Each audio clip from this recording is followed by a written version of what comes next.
Hannah, do you need me to help promote in or anything? Yeah, that would be good. I'm watching right now, but Let it's me, yeah. okay. Let me pull up Oh, a do I need to list. make you host? Co-host. You can co-host me. Let's see here. Can I do it or does Malin have to do it? Are you already co-host? I'm already co-host. Yeah. Yes, she's the host, I'm the co-host. Okay.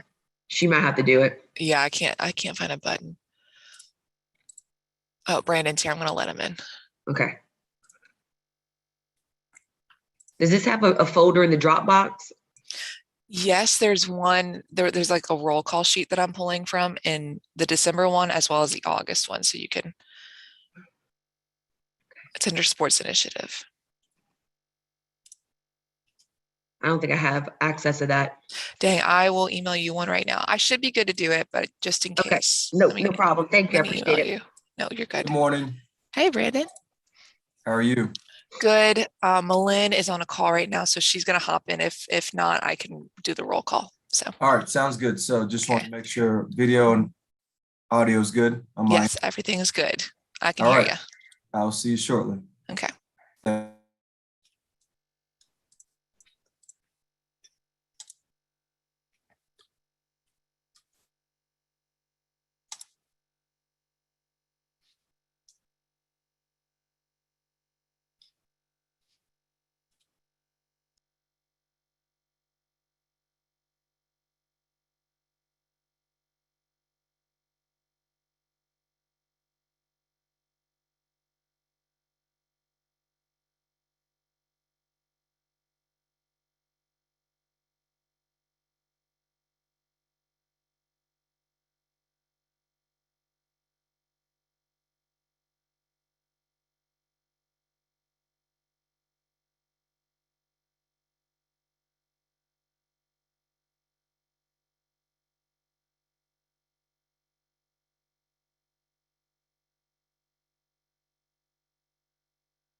Hey, Lori, could you test your audio for me, please? Good morning. Perfect. Thank you. You're welcome.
Hey, Senator Boudreaux, can you test your audio for me, please?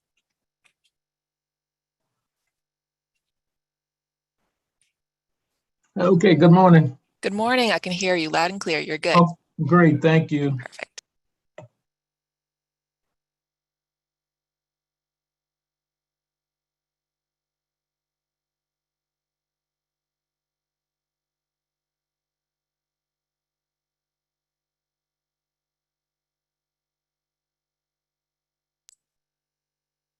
Hey, Pat, can you test your audio for me, please?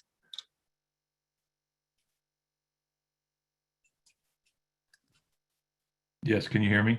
Yes, I can. Thank you. Yep.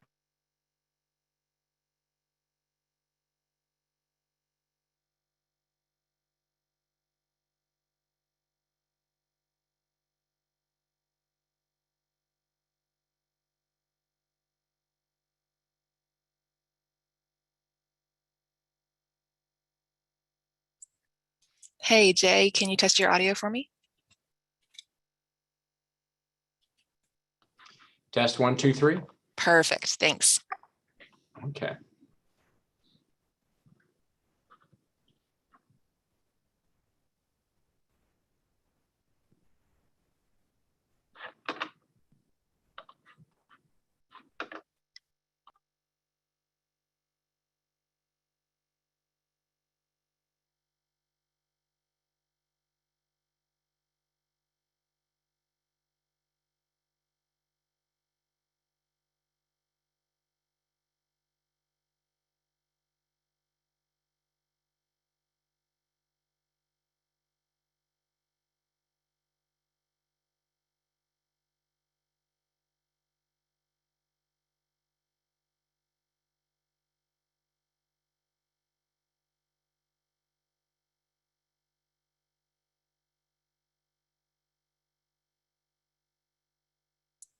Hey, Dr. Henderson, can you test your audio for me, please?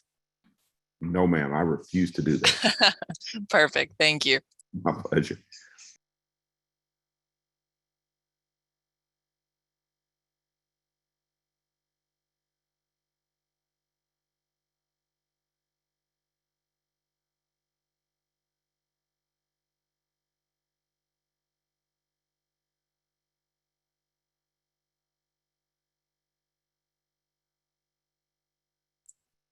Hey, Dr. Greer, can you test your audio for me, please?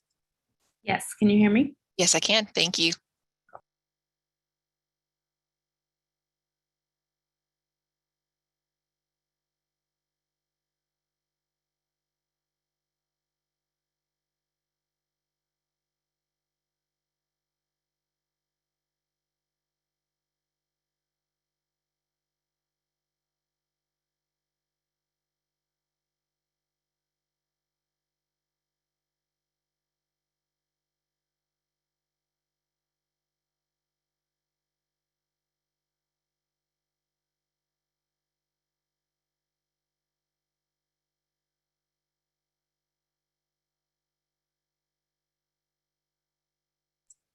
Hey, Dr. Lloyd, can you test your audio for me, please? Testing, testing. Can you hear me? Yes, I can. Thank you. Fantastic. Good morning. Good morning.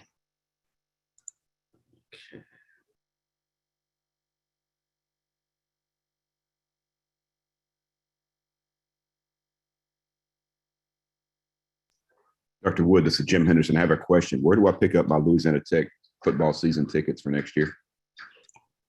Let's go. That's what we wanted to hear, sir.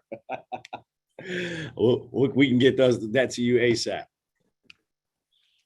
Really nice hire there, my friend. Congratulations. I appreciate you, sir. Always gut wrenching on the other end of it, but we're excited about moving forward. Of course it is.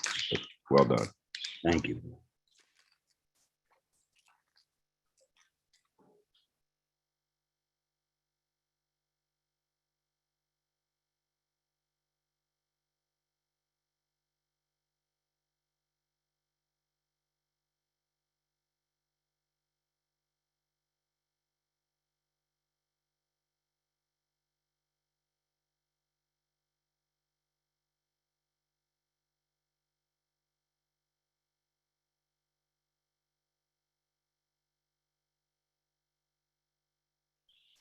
Brandon, I understand there's going to be an exciting announcement in your neck of the woods today, too, now that I think about it.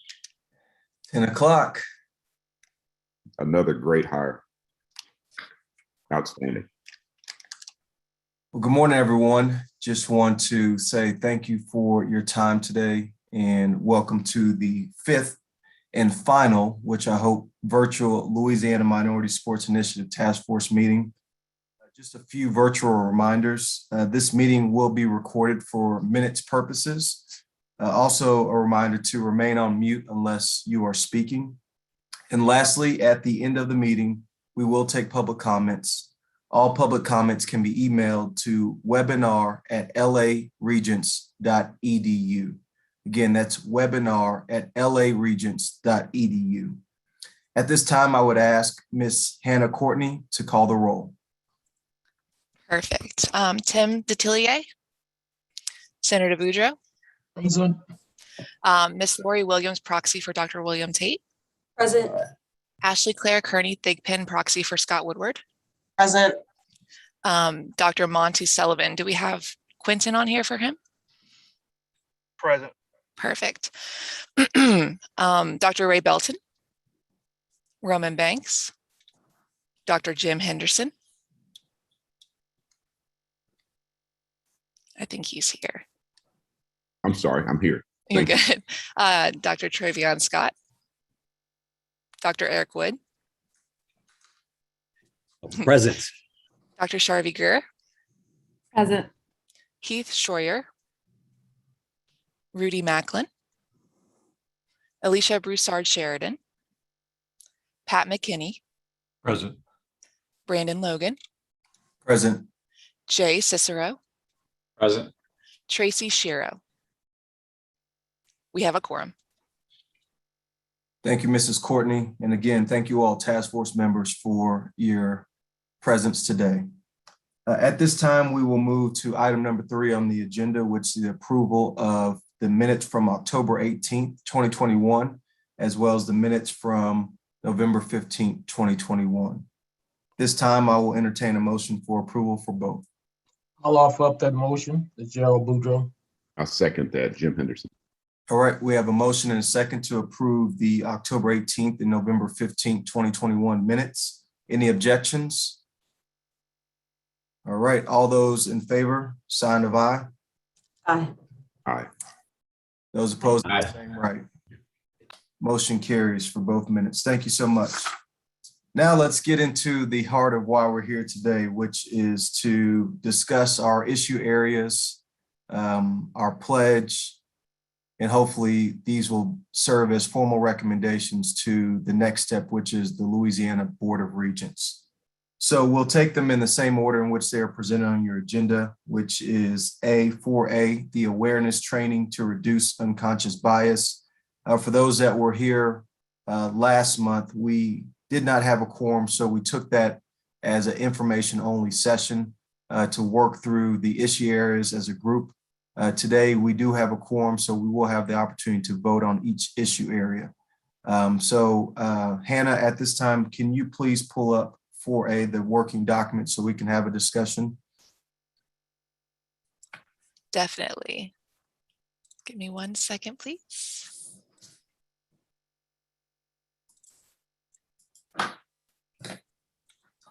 And just to reiterate, are we pulling up the draft report? We will do the draft report after we do the issue areas. We want to Okay. work through the Google Doc. The Google Doc, perfect. So sorry about that. Give me 1 second.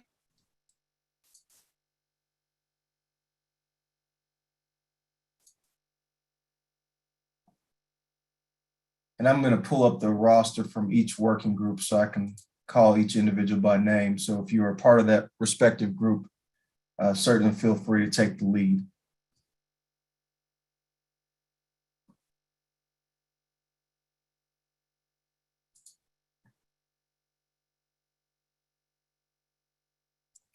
So do you want to work with each individual one? I can start with awareness training to reduce unconscious bias. Yes, please. Okay. And if you also have the names, I'm still looking for that email, but if you I have, have it on the top of each Google Doc, so you Okay. should be able to see it. perfect. Yeah. Thank you. All right. Can you see my screen? Not yet. There we go. Now we Can can. see it now. Perfect. Let me Yes. get a little closer. Okay. All Can right. you see it? So hopefully everyone can see. But this task force members consisted of Dr. Monty Sullivan, and in lieu of Dr. Sullivan today, his proxy, Mr. Quentin Taylor, Tim Delidier, Roman Banks, Troy Dannon, proxy who is represented today, Dr. Sharvie Greer, and then Alicia Broussard Sheridan. So Mr. Taylor, Dr. Greer, were there any comments that you all would like to share with the task force regarding your findings of the awareness training to reduce unconscious bias?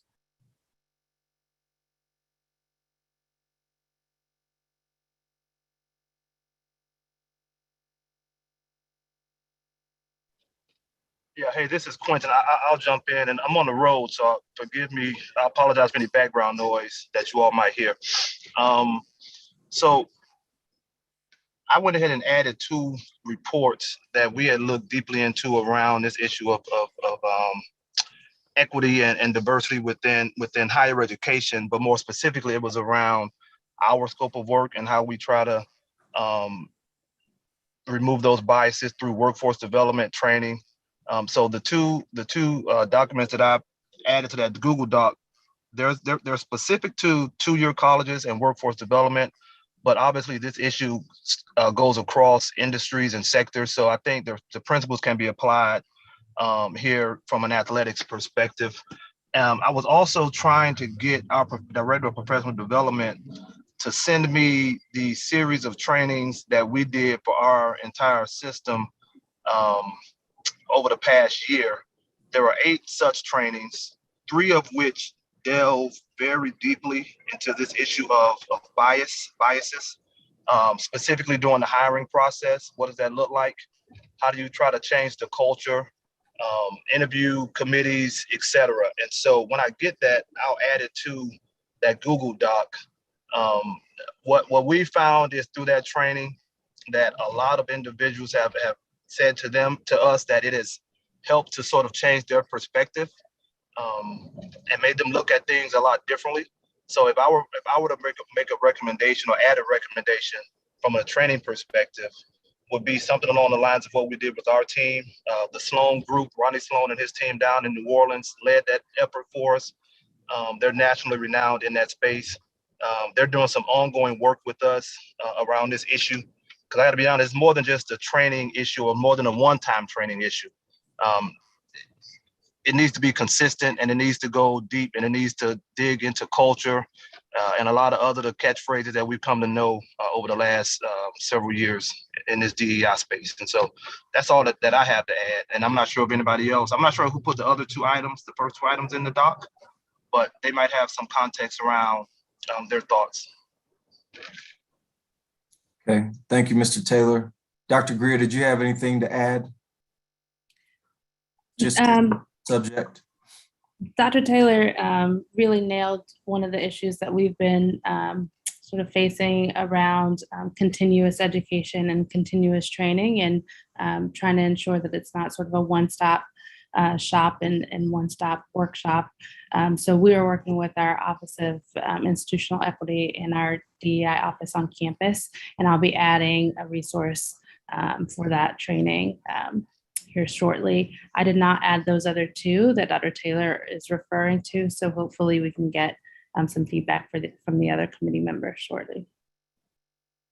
Excellent. So it sounds like a common theme is the value of continuous training, not allowing this just to be a one-stop or one-time training, but the idea of continuous training could help better and broaden perspective to bring greater understanding. So we will continue to utilize this document. I appreciate you all's contributions. You 2 are the only, as I see, the only 2 members that are here today. So if there's no other comments from you 2, I would open it up to the larger task force for conversation. And I'm sorry, I can't see everyone. So if you do have something to say, if you can please just take yourself off mute and proceed forward.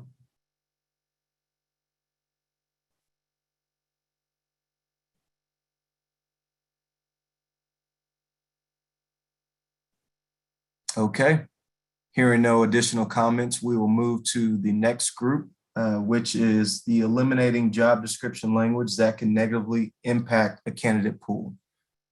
Hannah, do you mind pulling up that Google Doc, please? Yes, I think it's up right now. Can you see it? Yes, perfect. Perfect. And Awesome. This task force or this working group consists of Mr. Pat McKinney, Senator Gerald Boudreaux, Dr. Travion Scott, Dr. Jim Henderson, and Mr. Jay Cicero. So we actually have a majority of this subgroup here today. So I will turn it over to you all for comments for the larger task force to hear.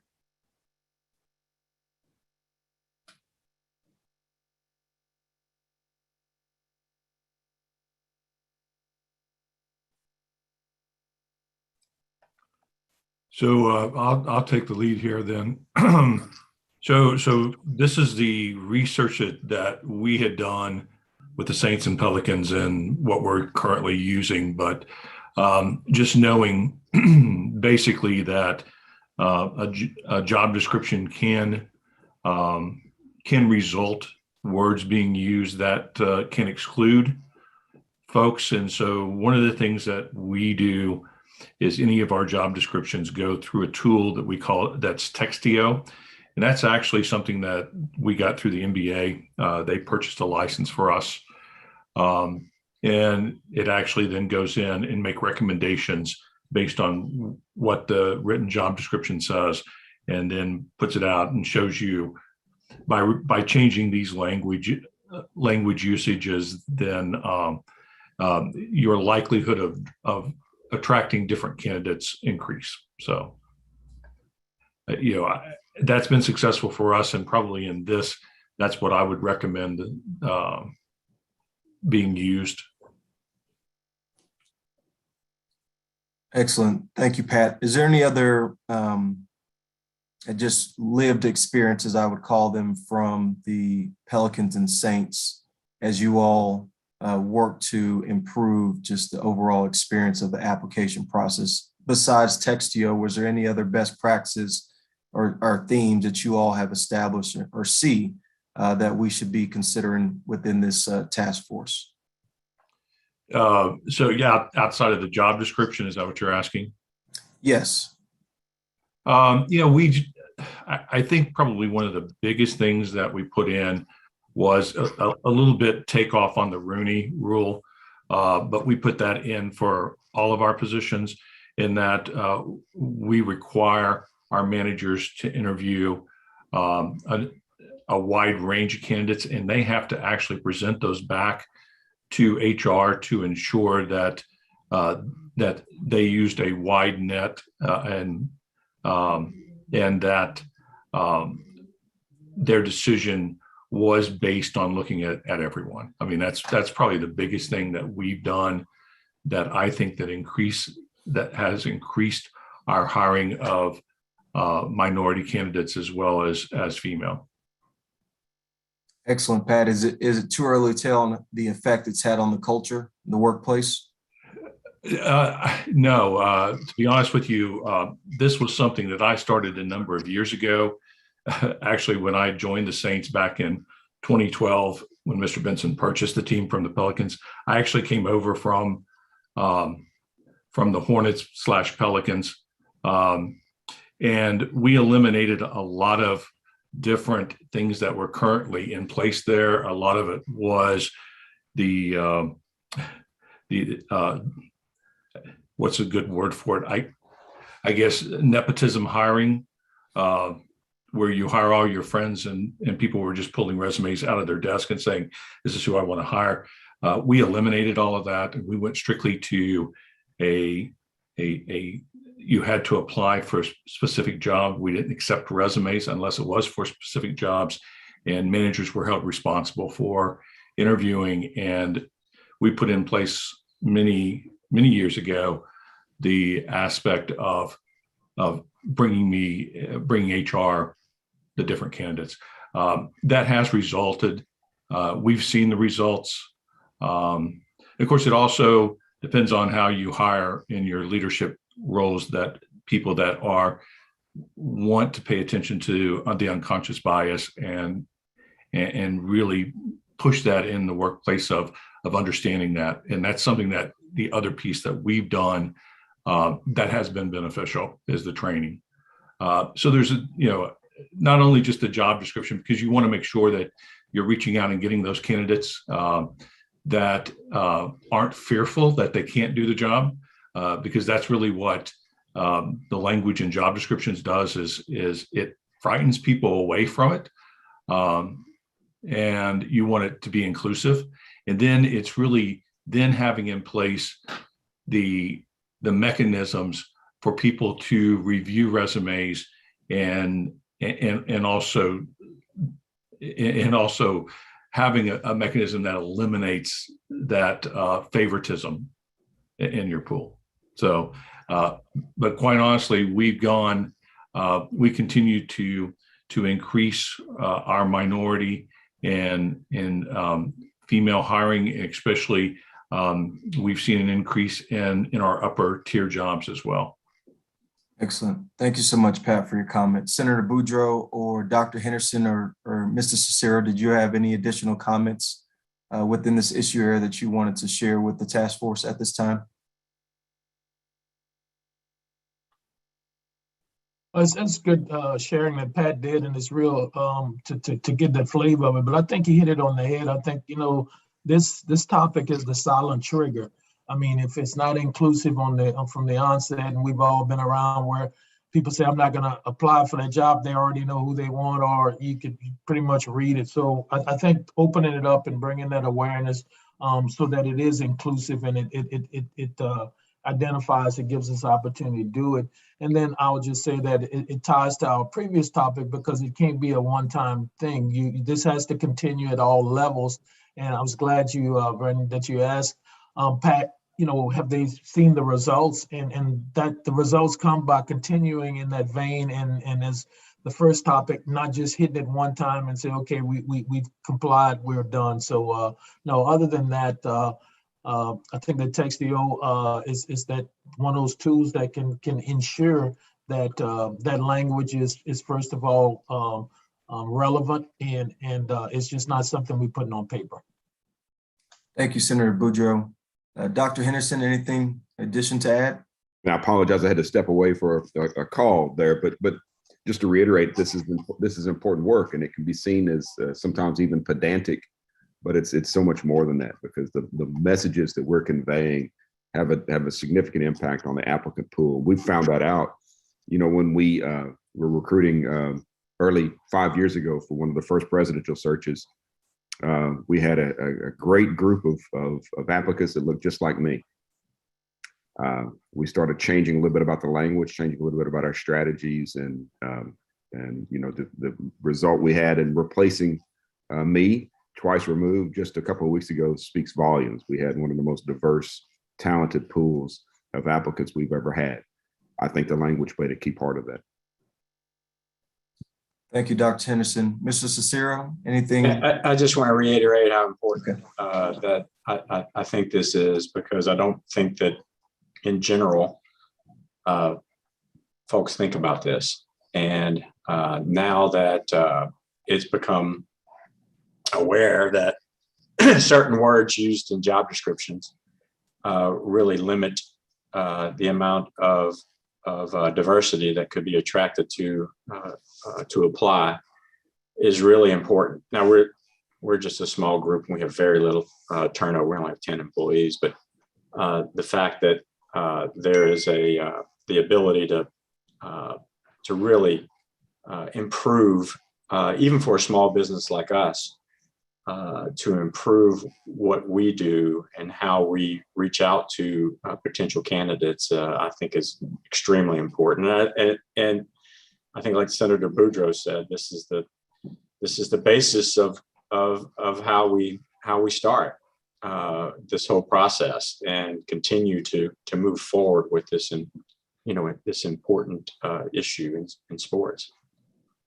Excellent. Thank you, Mr. Cicero. So now that we've heard from each member of this issue area subgroup, I will now open up the floor for the larger task force to add comments, ask questions to the group, et cetera.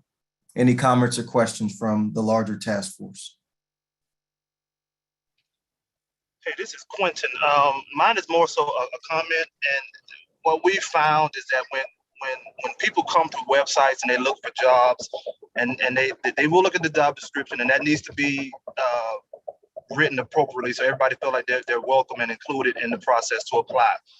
But what we found is if there's no commitment in writing on the website that talks about the commitment to being an inclusive place, our commitment to hiring diverse people regardless of et cetera, and I'm not talking about just the EEOC language, right? Not just the equal opportunity language, but something more deliberate, so that folks see that you're making that commitment. And then when they get to the job description, it's also reinforced in that job description. And then it's also reinforced in the onboarding process. Those are some of the steps we're taking from an HR perspective and our DEI work. And I just thought it was important to maybe put that out there for consideration for that working group. Great comment. Thank you. Any additional comments and or questions?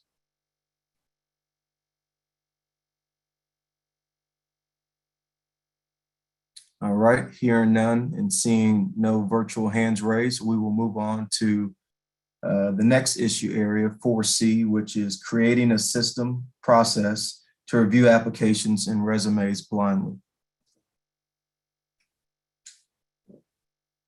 So I'm not sure if Tracy has joined us yet. I know that was her intent to be here today, and I don't believe we have Mr. Schroyer or Mr. Macklin. So that leaves me to share with you all the work that we created as a subgroup. There's no change from last meeting, other than the challenge from the task force to put it in a good order for consideration. So allow me just to go through our 7 recommendations for creating a system/process to review applications and resumes blindly. Number 1 is to neutralize job description. Remove exclusive language from all job descriptions and posting. As the previous group mentioned, we think this is important to ensure that we don't have intimidating language in place. Number 2 is the blind recruiting. Implement a recruiting software to remove identifying information from resumes and applications. As Mr. McKinney stated, Texio was one of our recommendations in terms of software. And we want to make sure that we include instructions for applicants to do so prior to submitting an application. Number 3, remove a social media scan from the employment process. We believe to remove biases, this scan should take place either take place after the initial interview, in person, virtual, or phone. Number 4 is phone screening. If phone screening is a standard practice, consider replacing it with a live online Q&A chat or questionnaire. Number 5 is to conduct an in-person interview. Number 6 is incorporating affirmative actions. Make this a priority as needed.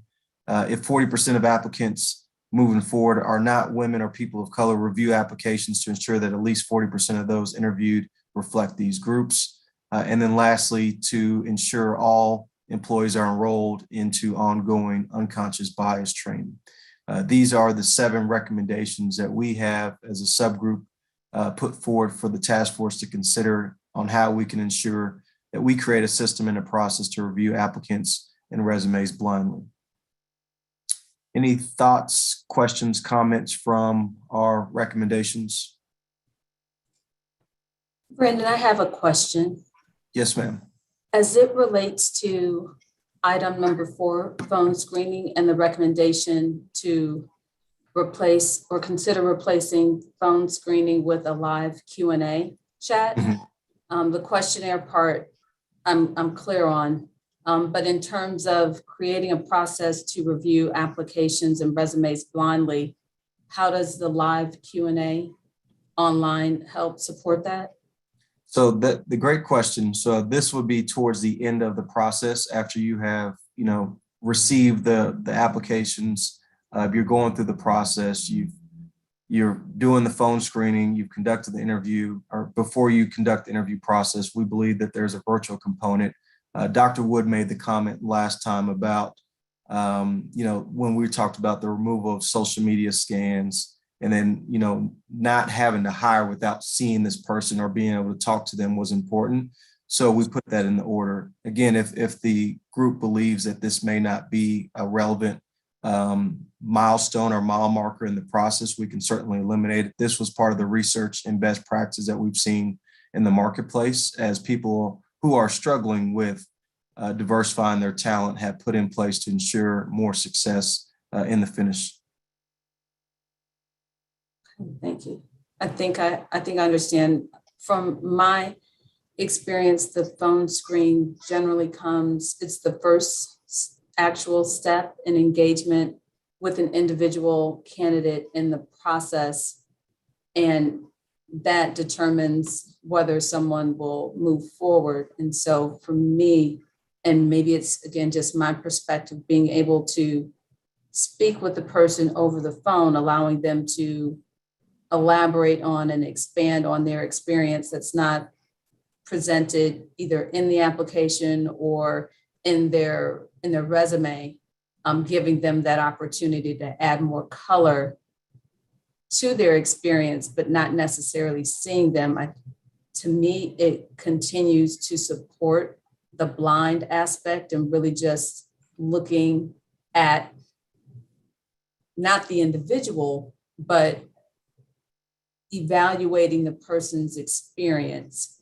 I think it supports that a little bit more. But it could, again, just be my experience in the way that the phone screening process has worked in the past. Again, I'm looking at it from the standpoint, I don't know what you look like.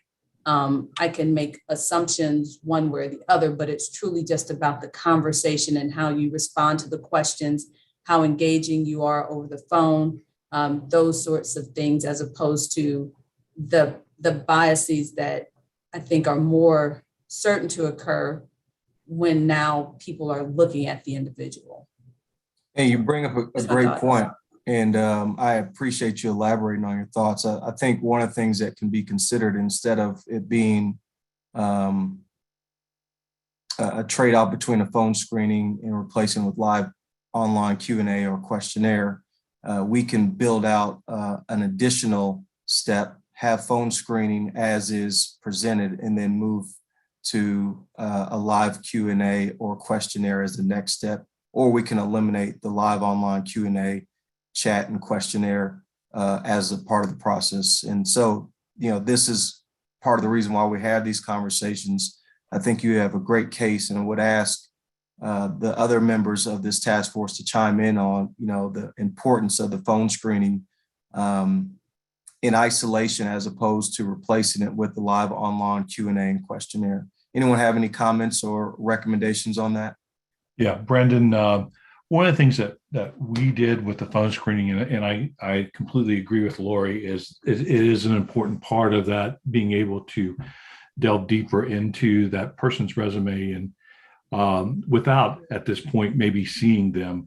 And what we've done is try to teach our managers to be consistent with that phone screen.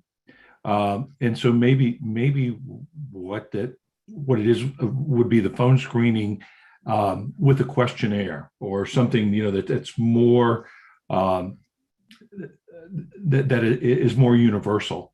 And that way you're not getting into some of those biases during the phone screening, or you're discouraging that person from letting their biases take over and either getting the answer they want from that candidate or getting the answer they don't want from the candidate. So I think that may be a more important way of looking at that. Excellent. So as I understand it from Lori and Pat's comments, we are recommending a phone screening and coupling it with a questionnaire, as opposed to replacing phone screening with a questionnaire and or a live online chat. Do I understand that correctly? Yes, that's what I would say. Excellent. Any other? I agree with that. Great. Thank you, Lori. Any other comments regarding phone screening, or just more broadly, the other steps that we're recommending for a process to review applications and resumes blindly?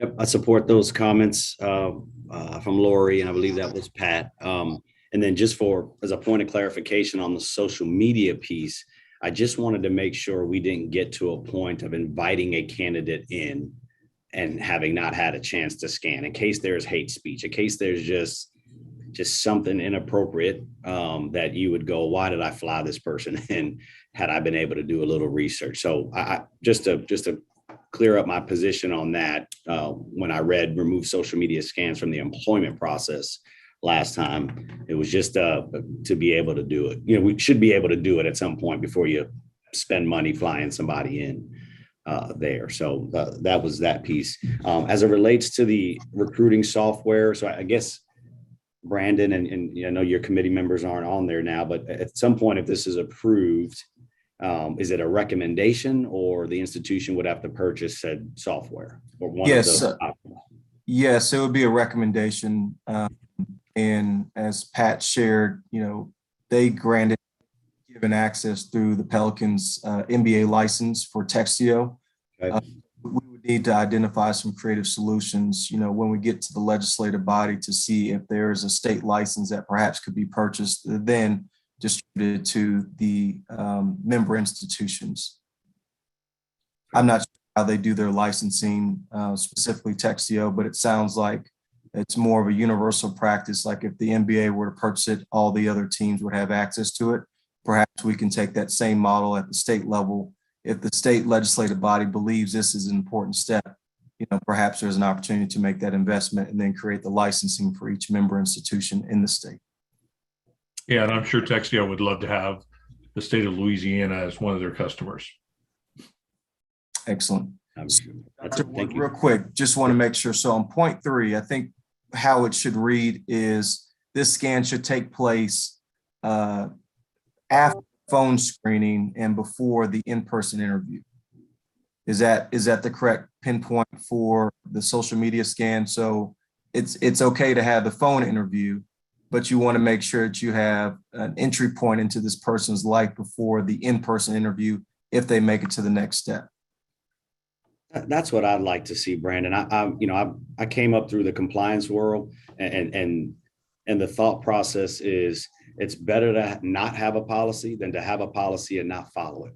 And I share that because instinctively these days, it's the first thing you do. And maybe that causes some bias because they see, but my social media scans are for more of a culture piece of hate speech or just, and maybe this is maybe I'm part of the problem here, but to make sure there's just not inappropriate presentation before you invest time and money in a candidate. And so no, I think your comments you're accurate. And I think just for us in this place where we pinpoint it could be helpful in the process because you're not eliminating someone on the first step. You've gotten pretty much to the midway point at this time before you start engaging their social media activity and their, overall behavior online. So after the phone interview, but repeat how you stated it again, Brandon. So basically in between step 4 and step 5. So after the phone screening, but before you conduct an in-person interview. I feel better about that. I'm just instinctively, this is what everybody, to regulate somebody going to check social media is going to be very difficult. Sure. So I just want to be realistic about it. It's just kind of naturally, if you know what, I've never heard of Lori Williams, but it sounds familiar. I'm going to go search her name, not to eliminate, but now that's my heart. I get we have to. So I'm just struggling with that. But if it's staying in there, then yes, I appreciate that order. And I think a general Google search versus a social media scan. I think that's why social media is important because now you're getting into their personal life, the pages that they've established either on Facebook, Instagram, etc., as opposed just a general search of who this individual is. Point well taken. Point well taken. I just to do what people naturally do, and maybe that is the distinguishing factor. A Google search to make sure there's nothing out there, an article about a crime or versus a scan of the positions they take, and I feel better about that. Yeah, I think innately you're going to naturally go to Google and perform the function of seeing someone's name. I think the more intimate step is that social media component that we're trying to make formal recommendations on where we think that step should be if you're really trying to improve the diversity set of your demographic makeup, whether it's on a football program, basketball team, or just a general workplace culture. Yep, I can get there, Brandon. Thank you. All right, perfect. Dr. Henderson, I see you have your hand raised. And Brandon, just kind of to reiterate Eric's concerns as well, because I will tell you this, that as soon as a name is public, everybody else outside of your organization is going to be doing the social media scan.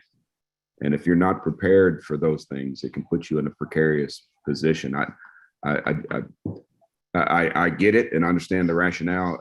I think that you just need to be very cognizant of how what's the word I want to, how pervasive social media is today in the backgrounds of these candidates, and it's not necessarily for a screening purpose, but it's to prepare yourself for the army of fellow unofficial HR personnel and your stakeholder groups outside of the organization. I just leave it at that. Great comments, Dr. Henderson. So again, this is not set in stone. This is the opportunity. If we want to strike certain recommendations, we certainly have the capacity to do that.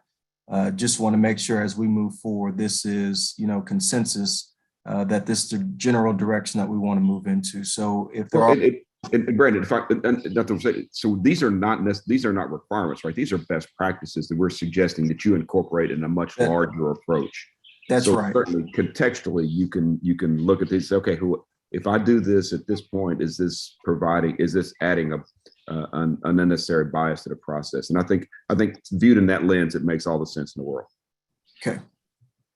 Any other comments? These have been great comments, great discussion. Any other comments and or questions regarding this committee's recommendations?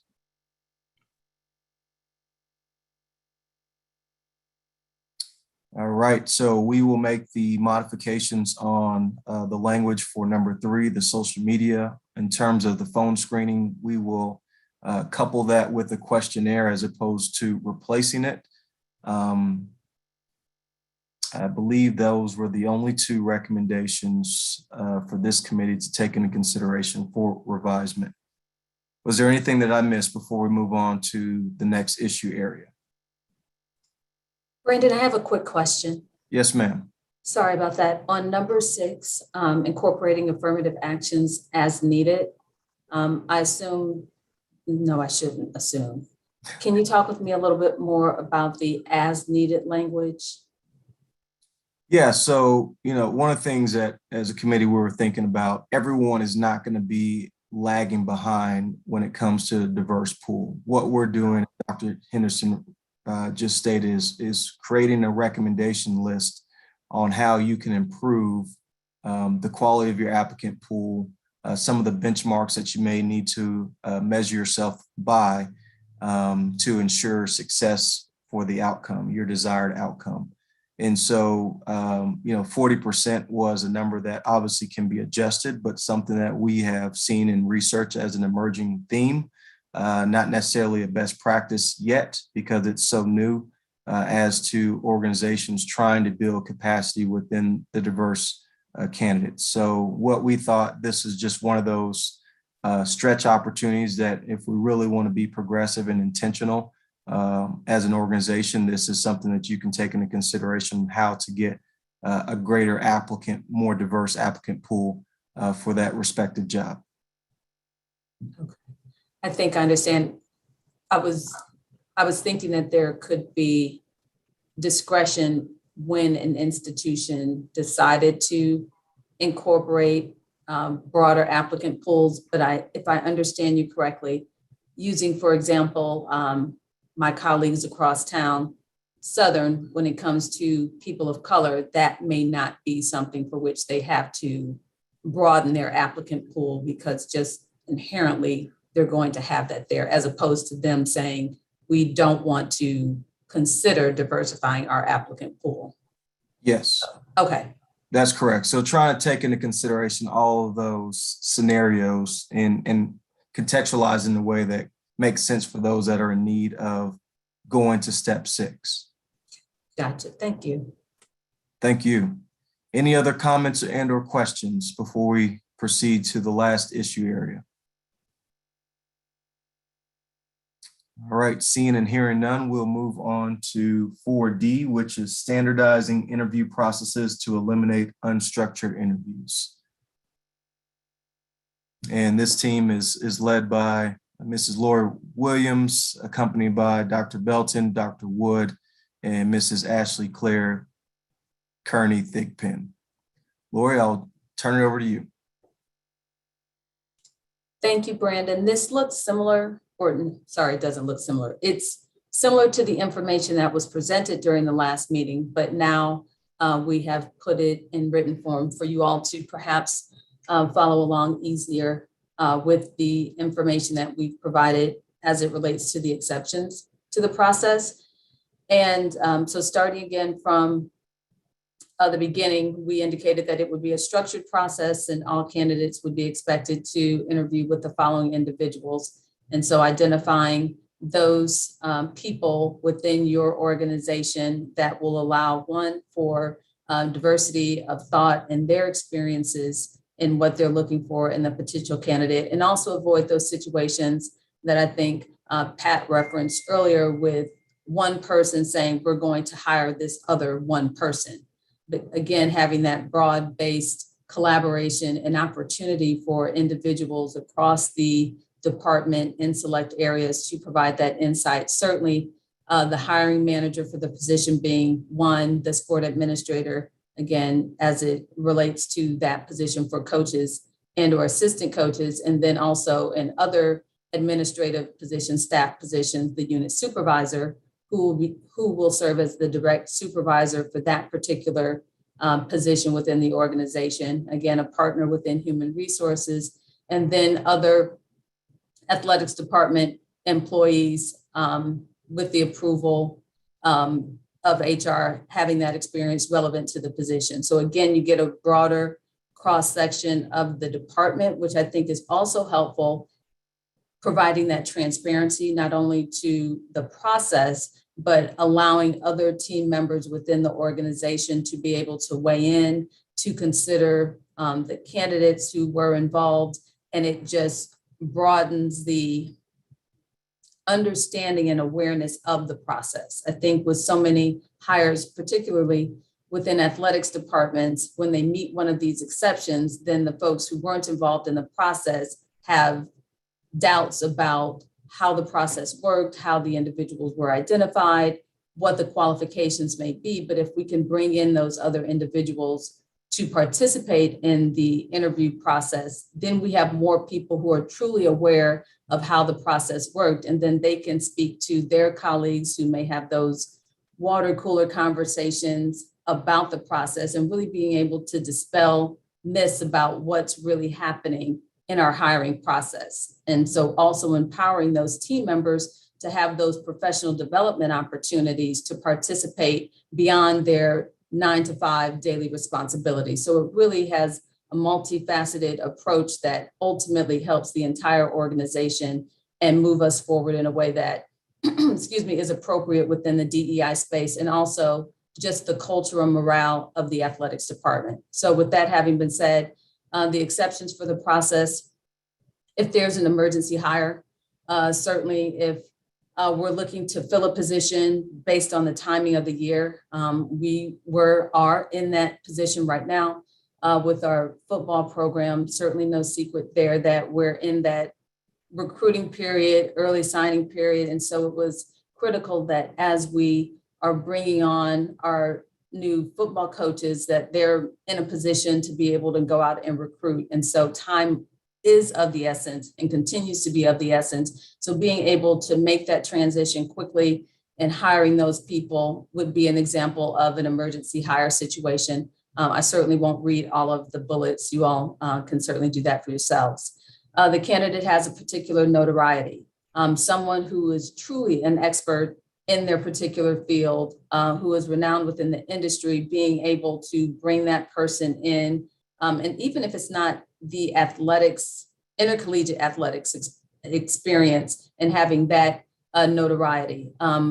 For sports med, for example, being able to hire a PT who has experience maybe on the professional level or at the Olympic level, and being able to get that person and bring them on without going through the entire application process that it might entail for another position within the department. But again, having that level of notoriety that can be substantiated is helpful. Then unique qualifications, that one is broad, intentionally so, to allow for those situations in which there's that, we often use it in the industry, that unicorn, that person who hits on multiple points and everyone would be excited to have him or her join their department, but being able to be competitive and bringing that person into our particular or that institution's department or organization,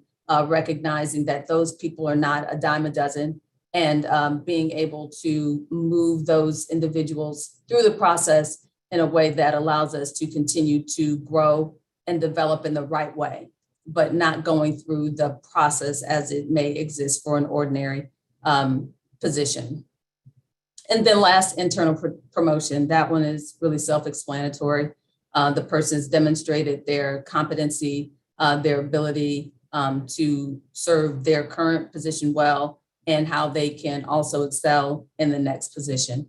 And then lastly, included an asterisk, all positions should be evaluated annually. If that's not a part of the organization's regular process from a human resource perspective, having those annual performance evaluations is critical. And then at the same time, it also will allow for the opportunity to evaluate this process. Is it working as we intended? Are people being identified for unique qualifications who may not really have them? And are we using those, approving or denying those exceptions appropriately? So not just create this exception to the process and then just let it run unchecked, unmonitored indefinitely, but really having that ongoing review to see if we're executing this in the way that it was intended and that it's not turning into a it's who you know, not what you know situation of years ago. And I would invite other members of the committee to also weigh in as well. But thank you.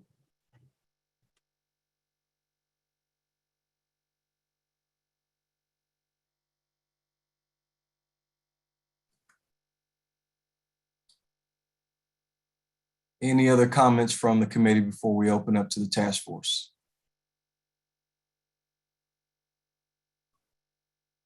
Dr. Wood, I see you're off mute. Would you like to elaborate on what Ms. Williams has shared? Well, I was in between, so what I wanted to say was, first of all, thank you to Lori as the chair and the rest of the committee. They showed me a lot of grace while we were going through our coaching search, and I couldn't participate as much as would have liked to. But after seeing the work that the committee came up with, it was a home run in my opinion. I'm looking forward to seeing if anybody else will, poke some holes in it that haven't, that we haven't explored. But I did, respond back to Lori with, I thought it was exceptional, and I do love the opportunity to review. I've worked at an institution where you do an emergency hire and it's really a probationary period, right? But then the candidate doesn't feel like they're fully invested and they're still searching for jobs in the process in case they don't do it. So therefore, I do like the asterisk of just making sure that we're reviewing the process. And I think everybody deserves to not hear in year 3 that they're either not doing well or not meeting the expectations, particularly when you're making an exception here. So I just want to say kudos to the rest of the committee that did more of the legwork, and I appreciate the grace in not being able to participate as much with our search. So thanks, Brandon. Absolutely. Any other comments from the committee before we open it up to the broader task force?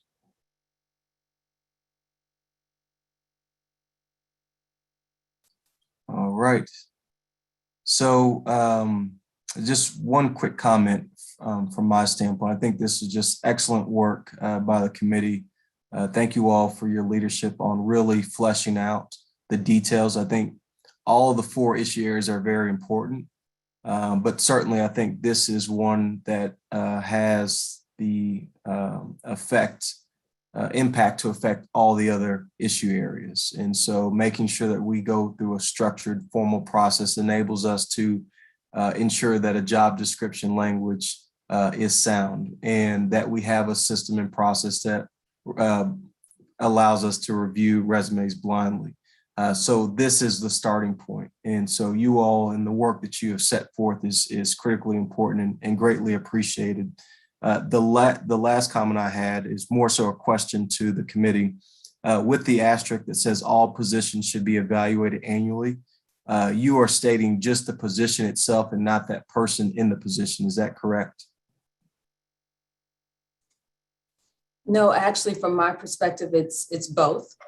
I think to Eric's previous point, to have someone go a year or longer and not have that feedback, that intentional feedback, and sit down and say, okay, here are the expectations we outlined, the goals and objectives for you in this position when you were hired, and here's how we believe you performed. And also for that team member to have the opportunity to say, I know you're operating in a million areas with your level of oversight. Here are some things that you might not know that have occurred. And so I think it should be a dialogue. It should be annual, and also a review of this process.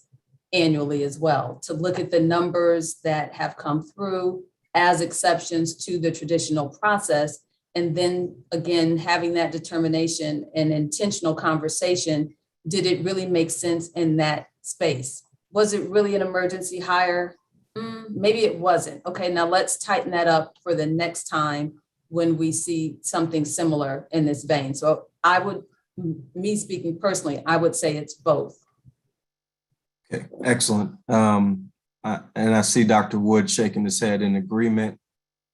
Just want to scroll down, make sure I didn't miss a sentiment from Ashley. Are you in agreement as well? Yes, that's exactly what my perspective was on that. And Lori, I didn't really have much to add because she shared exactly what we've discussed. And I felt like she did a great job doing that. So I didn't want to be redundant this time. Perfect. Well, thank you again to this committee for an outstanding job. I think adding clarity at that asterisk just to make sure that it's known, it's the individual as well as the position and its description written that will be reviewed would be important just for clarity's sake. So thank you all for your wonderful work. Just before we close out on this, is there any other comments from the task force members and or questions for this committee?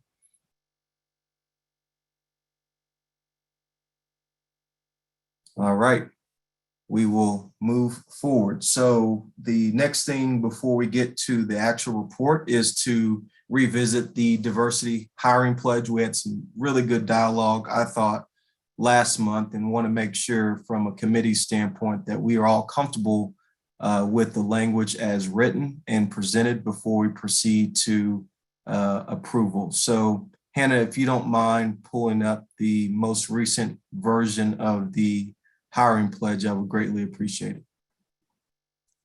For sure. Give me 1 second.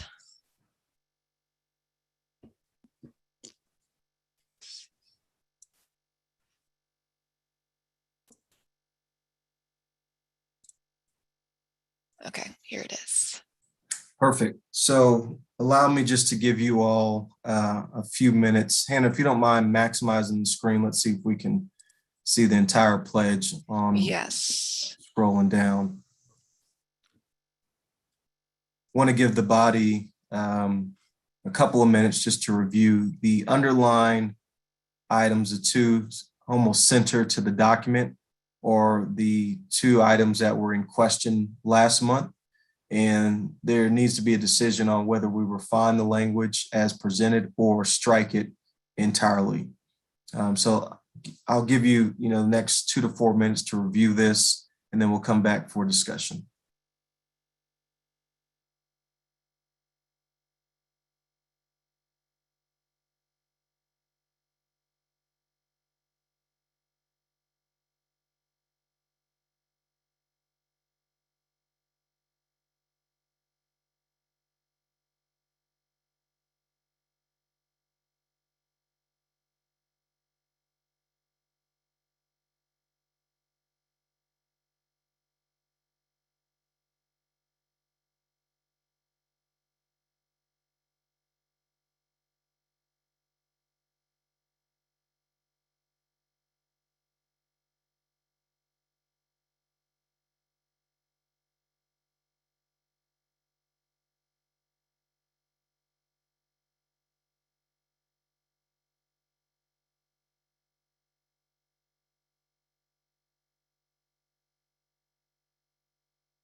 Give it 1 more minute and then we'll shift to discussion.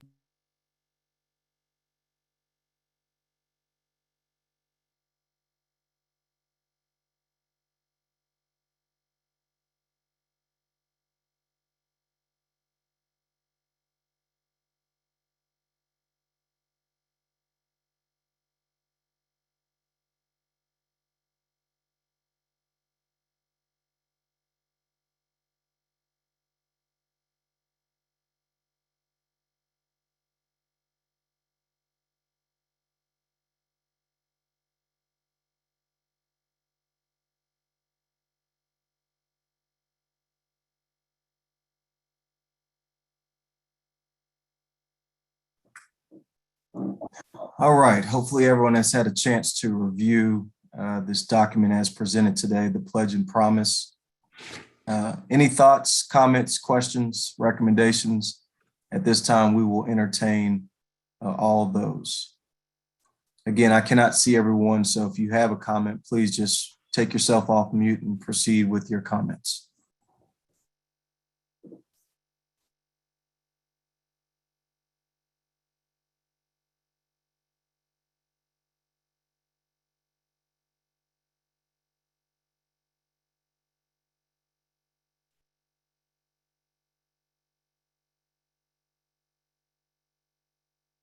I don't know if silence means.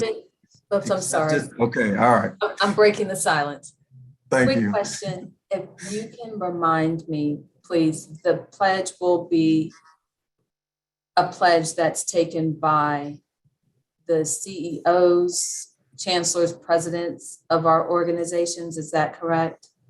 Yeah, and I think a general description would be the executive cabinet, whatever that looks like in practice for the organization, the institution, et cetera. So the executive body that represents that organization and or institution. And I think to Quentin's point earlier, this is the type of affirmation that can be reflective on one's website more than just an EEO statement, but more explicit on the aspirational thought of what the institution aims to achieve. And I think this is just a tone setter for the recommendations that we have within the respective issue areas. So it's really a guiding document that sets the tone for what that organization intends to achieve and how they intend to operate on a daily basis. Thank you. So I know last time we had conversations on the underlined areas on whether it should be revised as presented or struck through the Pledge and Promise. So I don't want to call out anyone who brought it to our attention, but if the individuals have any comments at this time, would love to really ensure that we're all in agreement on how we move forward. So would offer this time for you all to share your thoughts. Brandon, I'll comment on the top one that is underlined, just again, and it was reflected in the minutes. So my only hesitation was the bid process, and I think we clarified that it was where possible. If the bid threshold is $10,000, if you have, what are the measures that you're going to take to be intentional about diversifying the supplier network when you have control of that? So I think with that point being clarified, I don't know if it needs to be articulated somehow in there that we understand it as a bid process in the supplier network in the system. But knowing that, I felt better about leaving it in, knowing that there was an understanding of the bid threshold. So other than that, we should be creating a system of accountability to measure, if what we're doing is increase the candidate pools for women and ethnic minorities. That's my comment for the day. Thank you, Dr. Wood. So with that understanding, are you comfortable with the language as is, or do you still have a recommendation on what we should do to ensure success with this line item?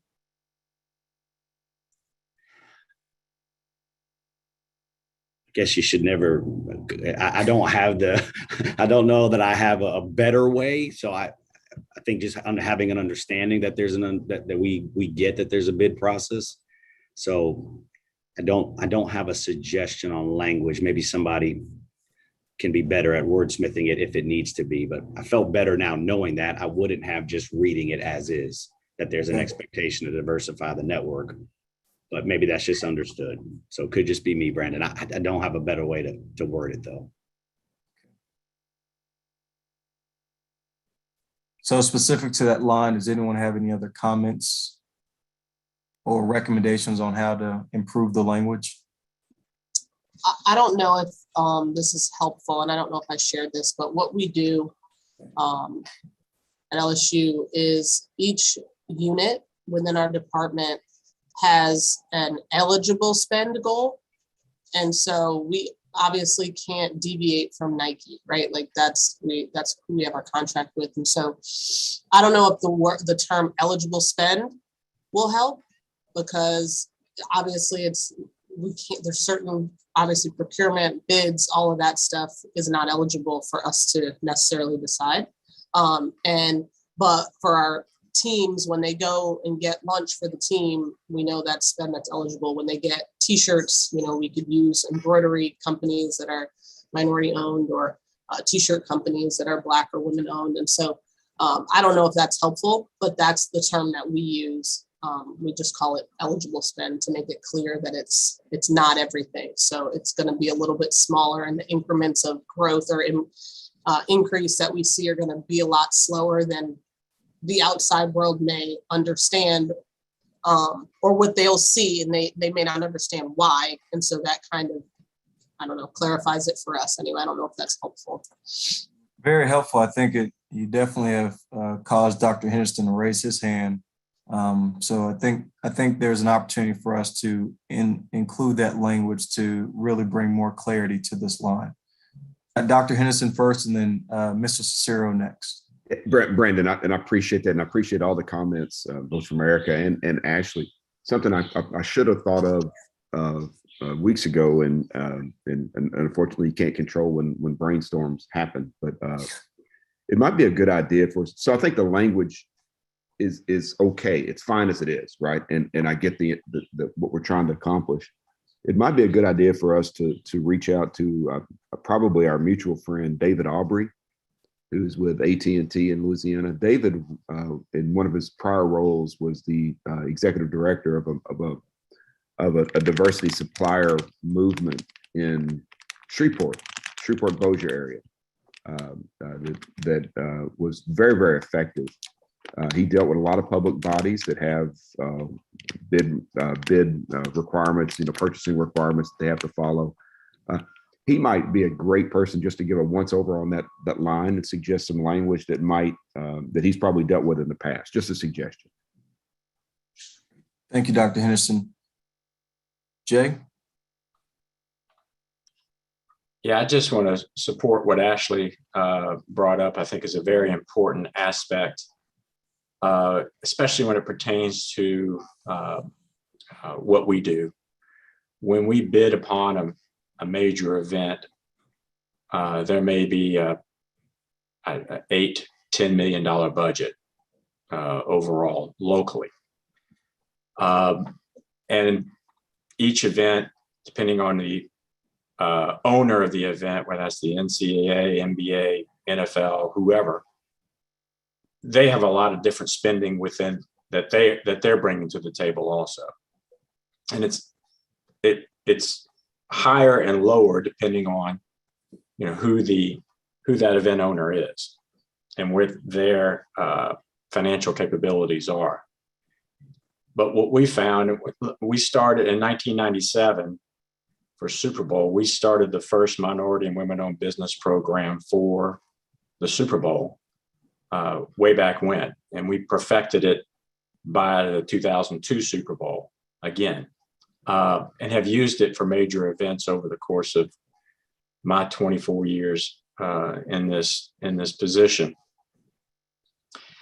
But the eligible expenses are the key, because everyone hears, economic impact or how much you're spending as a athletic department, but they don't understand that you really only have control over a certain amount of expenses. And that's a very important piece, I think, of this. And so adding eligible or some language concerning eligible expenses or eligible needs, I think is really would pertain to what we do. So we're hosting the men's Final Four, as everyone knows, coming here in 3.5 months. When you bid, you're promising to pay for this, 100 different, maybe 150 different line items. And you don't have control over a lot of those line items. A lot of it's rent. You're paying rent at the facilities that they choose. Well, you don't have the choice of choosing a diverse supplier for that. So there's an understanding of getting a better understanding of what's eligible and expenses and what's not, and putting that out there, I think is, and maybe we can add some language here, I think is pretty important to the process. Thank you, Mr. Ciro. So I think now is the time for the wordsmithers to come out, and where should we place eligible spend? Or is it more effective to say the non-contractual supplier network? Just want to make sure we can close this loop today since we're so close.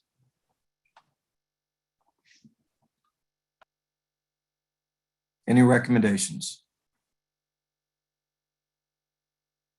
Let me ask this, is there a current, I can't remember who suggested that. Is there a current minority supplier? I know it may just be based on the category, but just like a position, you should be able to describe that you posted in a place that diversity issues in higher ed. If you're, you were intentional about where you posted your position, maybe there's just something in there that's we're intentional about if there are supplier networks that currently exist. I just don't know, maybe being a year here and not as involved in that process, but do we just make sure that folks are intentionally including existing groups in this process? I'm brainstorming. I apologize for the brainstorming out loud, but I think this opportunity to shift back to the proposer of the language and see if Ashley has a recommendation on how we can close this loop.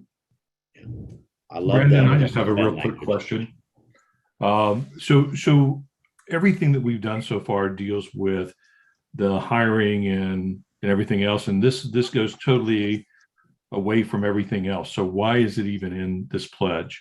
Wouldn't that subject be somewhere else? Because everything else in the pledge is dealing with hiring of people and the inclusion of employees, not outside. So my recommendation is that this not be included in this pledge. Yeah, I mean, that's a fair comment. I think generally speaking, the pledge and promise is about culture beyond just the hiring. It's just the overall cultural practices of how that workplace operates. And it's more than just the hiring of the individual.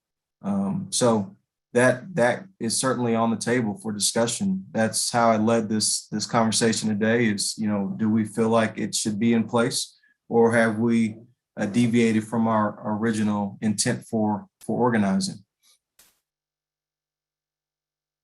Yeah, I can tell you that's a piece that the Saints and Pelicans have struggled with, even through our D&I council. Is we certainly can do all the other things, but as everybody said, the budgeting and everything else sometimes creates a lot of problems in that. And if you don't get down to being more specific, then I think it could be misconstrued or misapplied. All right, so we have an alternative recommendation to discuss.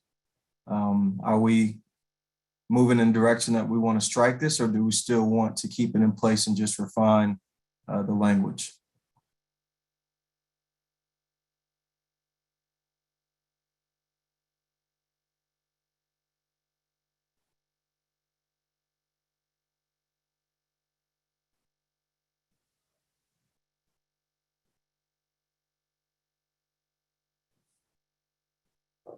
I know Friday mornings are hard to be decisive at times. I think the struggle is all of us agree with the intent behind the statement, right? So it's something that, I think that's a really good idea. But Pat was right. It does stand out starkly from the rest of the document. And so I think I agree with it, and something that we already have put in place in our system to the extent we can possibly within public procurement law, diversify our supplier index. I'm not sure that removing it from this document clarifies. I think it actually enhances the rest of the document for the broader purposes of the group. So if that was a movement, then a motion, then I will second it.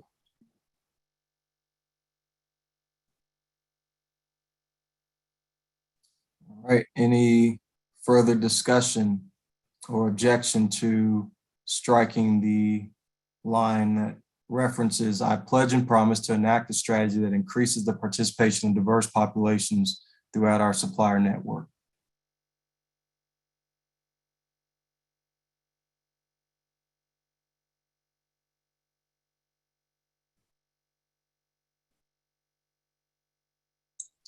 I have a question. For the people who feel like it doesn't fit, do you feel like it's, I guess, encompassed in the last pledge and promise? I mean, because I know it was stated that this is a cultural thing, right? Like in this, the interview process and all of that is the beginning of shifting or transforming our culture and making sure it's inclusive. I just want to make sure something like that is captured, in my opinion, just because I do think it's important because it goes beyond just hiring the correct people. But I understand the sentiments of those who say that it kind of stands out. So do we think that it's encompassed in that last one? Because we're looking at a long-term focus on diversity and inclusion efforts and we're creating programming. And so does it fit in there? And it's not specifically stated, but is it captured in that last? So Ashley, this is comments? Jim. I think, and I'm sorry, Jay's got his hand up and I apologize. He's had his hand up for some time. I think Jim forgot to remove his I hand. forgot to take my hand off, so thank you. I made the comments in support of Ashley. And before Dr. Henderson, you comment, I want to say something in response to Dr. Wood. By the way, I'm a tech grad, 1984. Good dogs. Too long ago, by the way. But there are suppliers, minority, women-owned supplier networks in the New Orleans area. I'm not sure they're in the Ruston area, but there may be in the Ruston, Monroe, northeast Louisiana area. But they do exist, and it isn't. It's purposely outreach when the business opportunities do come along. That's all I wanted to say. But I agree. It is a little bit awkward in this and what we've been talking about. I don't think it takes away from anything. I'm just not sure it applies to what we're trying to accomplish here. And I think that's the same thing that everybody else is saying. Dr. Henderson, I'm sorry to interrupt. No, sir. We've got Dr. Henderson next, and then Lori will recognize you after Dr. Henderson concludes his remarks.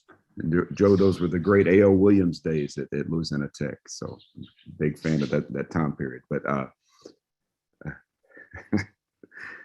where it says to lead with a long-term focus on the diversity, actually, that's the statement you're talking about on diversity and inclusion efforts by creating programming. I think that this alludes to what you're talking about in culture.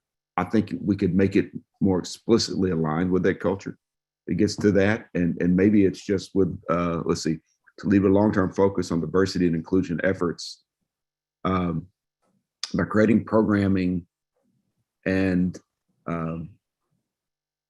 developing an organizational culture that advances transparent dialogue to understand and meet the needs of diverse populations. That might be more explicit, but I'm going to stop talking because Lori has her hand up, and I certainly defer to her wisdom. She's the expert. Dr. Henderson, that's a lot of pressure right there. But whenever I just engage in conversations, and I think this is a really good one, to me, the first thing I thought was, let's go back to our charge.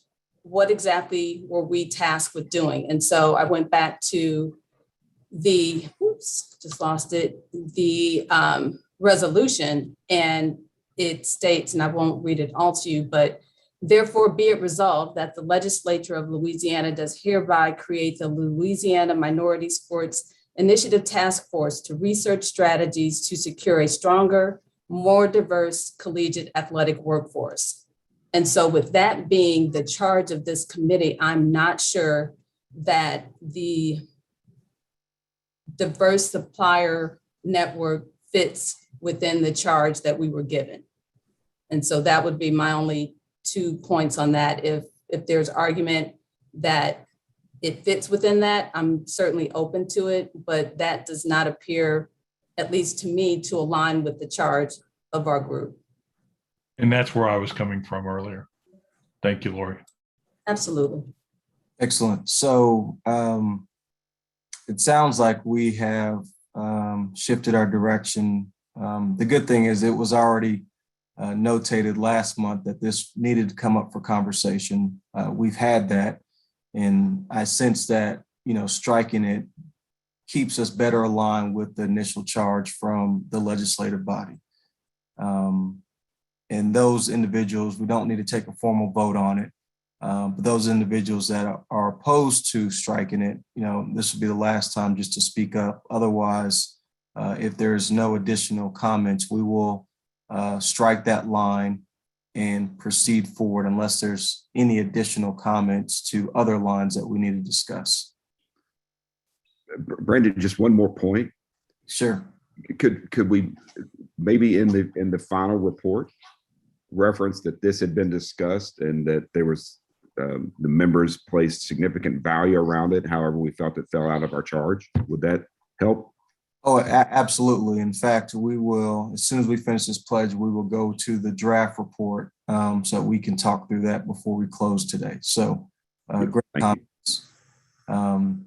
Anything else before we move forward? So we are recommending to strike the line that states, "I pledge and promise to enact a strategy that increases the participation of diverse populations throughout our supplier network." Once we have removed that line from this pledge, is everyone in agreement with the rest of the document as presented?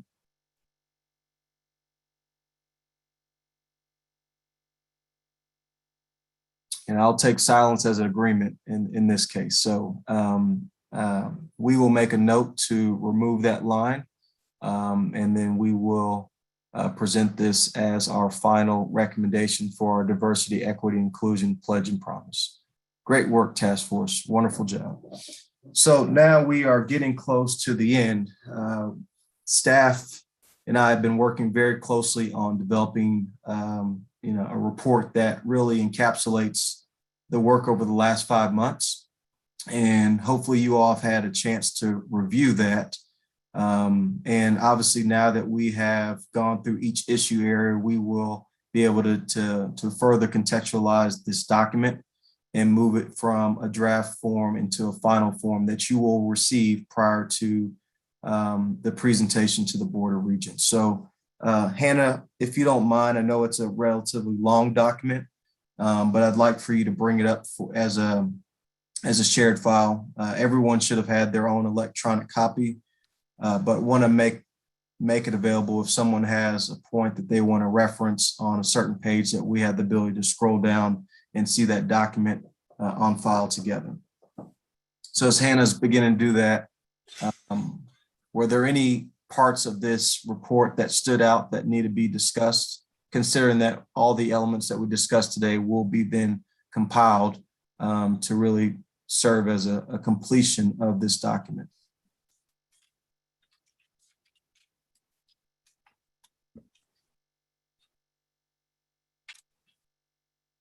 Are there any pages in particular that we need to shift to?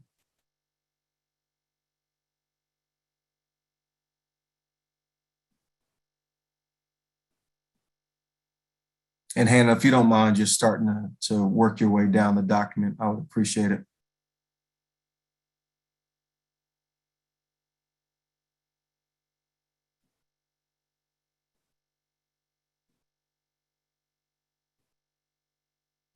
Any comments?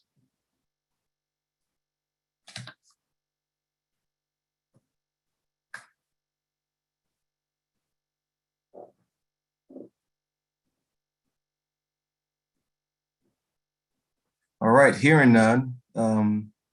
At this time, I'd like to entertain a motion to approve the draft report of the task force, allowing staff the opportunity to make any additional edits that we discussed today in advance of submission to the Board of Regents for January 2022. Again, all comments and agreements from today will be incorporated, but we want to entertain a motion at this time to accept and approve the draft as presented. So moved. Here, a motion, is there a second? Second. All right, we have a motion and a second to approve the Louisiana Minority Sports Initiative Task Force in draft form with the understanding that staff will make the additional edits in advance of submission to the Board of Regents in January 2022. Any discussion? All right, there's no discussion. I will call for the. Brandon, is there an assumption that we will see the final draft or before the holiday or? Oh, it's Yes, confidential, Eric. No, great question, Dr. Wood. You certainly will see this prior to our next step of presenting to Board of Regents on January 6th. That is. Thank you. Any further discussion? Hearing none, I will call for the vote. All those in favor show signs of aye. Aye. Aye. Those opposed have the same right. Excellent. Motion carries. This is significant. I think we are really setting a new tone in a course, and I think when you look at what Representative Brass charged us with through the resolution, we have achieved that. And I'm so grateful for you all's dedication over the last 5 months. I think we are, without question, moving the state in the direction with formal recommendations that could make us all universally better to set a new tone. So I just want to thank you all for your commitment. This is a very important vote that sets a new tone that I'm very proud of. And so as Dr. Wood mentioned, expect to receive a final copy prior to January 6th. We will be able to make some edits electronically, so be actively in pursuit of that document hitting your mailbox. Even though it is the holiday season, we certainly want to make sure we capture all the comments from this group. This has been a very distinguished group that has been committed to a process which we're grateful for. And our work technically is done, but our work is really just beginning, because the implementation of this is equally as important as us framing the guiding documents on how we should operate as a state. So I see Senator Boudreaux, his hand is raised. I'm going to shift it to him before we close out with final comments. Thank you, Brandon. I want to first of all thank you for your leadership and the work of staff. You serve, we get asked to serve on a lot of things and it becomes another job, but you guys have really put this together. And then on behalf of the entire legislature, I want to commend, we have some busy people on this committee. I mean, there's nobody that just doesn't have enough already on their plate. So I acknowledge that. And I want to, again, on behalf of the entire legislature, thank you all individually and this whole team collectively for accepting the challenge and completing the task. So it's been my honor to sit in and, when we talk from the Saints to the Pelicans to 2-year, 3-year, 4-year college institutions, people who work in this field every day, it's been very rewarding for me to serve. So thank you again for your leadership on this, Brandon, and to the staff. You guys have done the heavy lifting before we zoom in. And that's noted and greatly appreciated. Thank you, Senator Boudreaux. Any other comments before we shift to our final 2 items on the agenda? All right, seeing none, we are on time to finish at 10. This is perfect. So is there any new business that needs to be brought forth to the task force? Any new business? All right, hearing none, I will shift to public comments. Melinda or Hannah, are there any public comments that we need to take into consideration as a task force? There are no public comments. Well, excellent. Well, I feel like I'm losing a part of my working group by calling this meeting for adjournment, but it's been such a delight working with you all. This 5-month journey has been wonderful. Looking forward to seeing you all's continuous work in your respective fields and respective organizations to ensure that our work is not falling on deaf ears and that we will continue to be advocates to champion a more diverse and equitable culture in the state of Louisiana. So with that, this meeting is adjourned. Happy holidays, happy new year. And again, thank you all for your commitment to this task force. Take care. Happy holidays, everyone. Happy holidays.